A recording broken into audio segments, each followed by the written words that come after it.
Sepertinya ada sesuatu di tanah. Dia menggali kotak aneh. Dia penasaran, ingin datang dan melihat. Sepertinya ada uang dan mayat di dalamnya. Dia memeriksa ulang, itu nyata. Tapi itu uang sungguhan. Dia mengambil beberapa. Pulanglah, lihat apakah tagihan ini asli atau palsu. Lihat semua lembaran itu nyata. Di bawah kotak itu masih ada setumpuk uang. Namanya Daud. Ini adalah rumah baru David. Keesokan harinya, dia tidak tahan lagi. Datang di belakang menggali tanah. Ambil semua uang di dalamnya. Semua $4 juta. Dia mengambil beberapa lembar dan menyimpan sisanya di gudang. Saat dia tidur, hal-hal aneh muncul. Di lantai bawah terdengar ketukan di pintu. Dia takut uang itu akan ditemukan. Dia mengambil tongkat untuk melihat.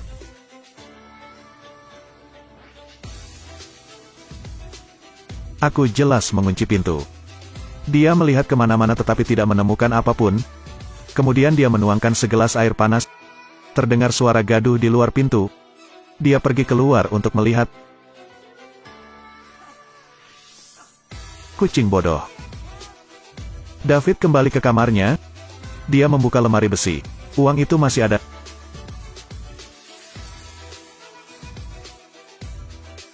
Dia tidak tahu apa yang sedang terjadi. Bukankah ini mayat di tanah? Dia mengambil tongkat lagi. Belum mengubur kotaknya. David membuka kotak itu. Mayat itu masih di tempat yang sama. Dia mengangkat telepon untuk melihat apakah ada sesuatu yang tidak biasa.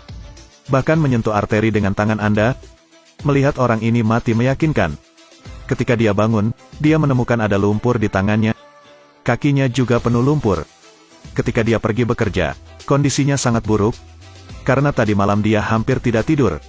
Ketika dia sampai di rumah, dia melihat jejak kaki di tanah. Dia membandingkan. Tanda ini bukan miliknya. David pergi ke gudang, menemukan uangnya masih ada. Keesokan harinya, David mencari putrinya. Dia ingin membicarakan hal ini dengan putrinya. Tapi tidak berkata apa-apa lagi. Dia takut putrinya akan mengingini hartanya. Jessica menemukan ayahnya tidak baik. Dia berjanji akan mengunjungi rumah barunya. Daud pulang. Hal pertama adalah melihat uangnya. Kemudian hal yang aneh terjadi. Persetan. Dia melihat dari dekat. Itu adalah pakaiannya. Dia membuang sikat itu. Tapi di luar jendela muncul sosok. David mengambil pisaunya dan pergi keluar. Semakin dia merasa salah. Lalu lari pulang. Cepat masukkan uang ke dalam saku. Dia ingin mengembalikan 4 juta. Dia keluar untuk menggali tanah. Kembalikan tas ke tempatnya. Dia bahkan memakukan kotak itu. Tapi agen real estate mengumumkan. Mereka ingin menanam pohon di rumah David. David takut mereka akan menemukan mayatnya. Sekarang dia harus tahu siapa mayat itu. Jadi dia membuka peti mati untuk mencari petunjuk. Kotak dibuka. Termasuk mayat dan $4 juta. David ingin melihat apa yang ada di mayat itu. Dia mencari di seluruh mayat. Tapi hanya melihat dompet dan kunci. Buka dompet, dalamnya kosong. Di malam hari, dia membuka kulkas tetapi tidak ada rasa.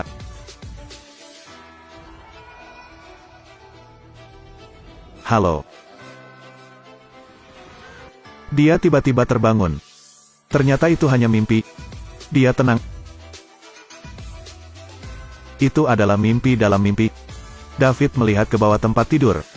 Dalam beberapa hari terakhir, semangatnya sangat lemah. Dia membuka kotak itu dan mengeluarkan seikat uang. Kali ini, dia pergi untuk membeli kamera. Pasang di sekitar rumah. Dia ingin melihat apa yang sedang terjadi. Dengan begitu dia merasa aman.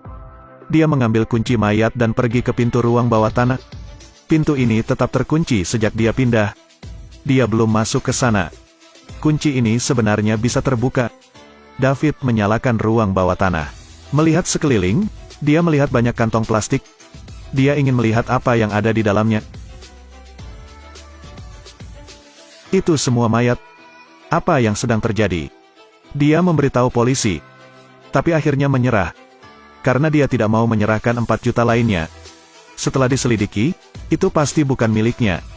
Di malam hari, sebuah bayangan muncul di kamera. Peringatan itu terdengar. David bangun dan berjalan ke layar. Tapi tiba-tiba listrik padam. Dia menunggu beberapa saat. Akhirnya mendapat listrik. Mayat itu berdiri di luar pintu. Gunakan kepalamu untuk mengetuk pintu. Lalu dia menggelengkan kepalanya. David tidak bisa menahannya. Yang hidup takut pada yang mati.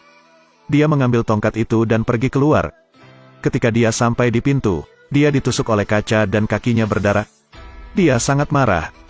Karena mayat ini, banyak malam tanpa tidur. Hari ini dia harus memukulnya dengan tongkat. David membuka kotak itu di tengah hujan. Mayat tergeletak di dalam. Dia marah. Tarik mayatnya. Dia merasa pria ini masih hidup dan ingin mengolok-oloknya. Jangan menggodaku lagi. David tidur dengan mayat ini sepanjang malam. Dia dengan cepat berdiri. Hujan kemarin tidak turun di wajah jenazah. Ini akan terlambat untuk bekerja. Dia bergegas mengganti jasnya. Hari ini dia mendapat promosi di tempat kerja. Tapi baru menyalakan mobil. Mayat itu berdiri.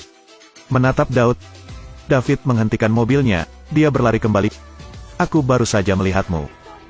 Aku tahu aku tidak gila. Aku tahu aku tidak gila. Kakinya sakit, jadi David agak kesulitan berjalan. Mayat itu masuk kembali ke dalam lubang. Sebelum masuk, dia tersenyum pada David. Ketika dia sampai di sana, David akan menjadi gila. Aku melihatmu, cepat bangun. Aku tidak gila, dia langsung bangun untukku. Aku harus membuktikan bahwa kau masih hidup. Dia membawa gergaji mesin. Singkirkan mayat itu. Pada saat dia sampai di kantor, sudah terlambat. Bos memarahinya ketika dia terlihat seperti ini. Dan David berteriak pada bos. Dia dibawa pergi oleh keamanan dan dipecat. Tapi dia tidak sedih, karena dia memiliki sisa $4 juta. Memikirkan hal ini, David tersenyum. Tetapi agen real estate menemukan mayatnya. Juga lapor polisi. David mengambil kapak dan memukulnya sekali. Ruang bawah tanah memiliki lebih dari sekantong mayat. Dia pikir dia bisa tidur nyenyak. Di malam hari, alarm berbunyi lagi. Dia melihat ke kamera dan melihat mayat itu lagi. Aku harus memukulinya sampai mati. David bersembunyi di sudut. Tanpa melihat orang yang datang, dia bergegas. Ternyata itu adalah sahabatnya. Tapi sekarang, David sudah gila. Dia melihat orang-orang datang untuk mengambil uangnya. Dia membunuh sahabatnya. Ruang bawah tanah memiliki kantong mayat lain. David pergi ke halaman belakang, mengambil uang. Dia berbicara dan bermain catur dengan uang. Dia menonton TV dengan uang, pergi tidur dengan uang. Saat itu fajar, dan ada ketukan di pintu. Dia datang untuk melihat. Itu adalah pacar putrinya. David membuka pintu, membantingnya. Pukul lebih dari 20 pukulan. Terus punya kantong plastik lagi. Bel pintu berbunyi lagi. Apakah putrinya? Dia membawa Jessica ke ruang bawah tanah. Dia membawa Jessica ke ruang bawah tanah. Ketika Jessica membuka matanya, dia diikat. Aku tahu kau ingin mencuri uangku. Apa? Uang apa? Dia terus memohon. David tampaknya telah sadar kembali. Dia memakai setelan terbaiknya. Kembalikan uang lainnya ke tempatnya semula. Akhirnya tuangkan bensin ke atasnya. Nyalakan api, tapi mulai ragu lagi. Dia tidak mau menyerahkan uangnya. Di akhir film, David memilih berbaring di dalam lubang. Dia menutup-tutupnya, memilih untuk bersama uang. Hujan deras hari itu. Tanah dikembalikan ke keadaan semula. Seperti tidak ada yang terjadi. Jika seseorang menganggap uang sebagai Tuhan, maka itu akan seperti setan yang menyiksamu. Saya tidak tahu apakah orang berikutnya di sini dapat menahan godaan $4 juta. Selamat tinggal dan sampai jumpa lagi.